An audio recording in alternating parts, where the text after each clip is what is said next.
Constable Baker is certain Richard Buckland killed both Linda Mann and Dawn Ashworth. Struggling to make a case, Baker has an unusual idea. I was aware at that time that Dr. Alec Jeffreys had been working at Leicester University in respect of DNA tests. Dr. Jeffreys knew human DNA is mostly identical. And well over 99% of our DNA is the same between people. That allows us to have 2 ears, 2 eyes, a nose, 4 fingers and a thumb on each hand.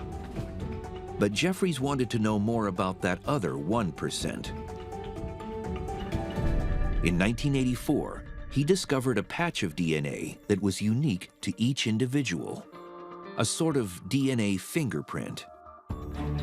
And when Constable Baker thinks about Jeffreys' work, he has a question. If DNA can prove paternity, can it also prove whether Richard Buckland killed Dawn Ashworth and Linda Mann? The police are willing to try anything. They give the lab the crime scene samples. These researchers may know DNA, but they've never used it to solve a crime. The results of this real-world experiment are anybody's guess. First, technicians extract the DNA by dissolving the evidence. At that time, they needed a sample as large as a quarter to generate a DNA profile. Then, Jeffreys has to pinpoint the DNA fragments that are unique to their owner. To do that, he uses a technique called RFLP, Restriction Fragment Length Polymorphism. And what this does is that it cuts the DNA into sections of various sizes.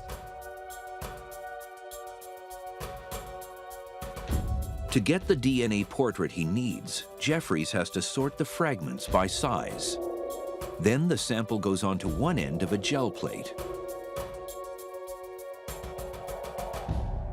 Technicians apply electrical current, and electricity pulls the fragments through the gel.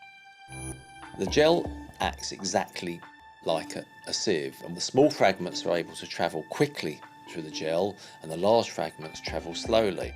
At the end of the process, we have an X-ray film, which effectively has a barcode on it. It may look like random splotches, but that barcode is unique.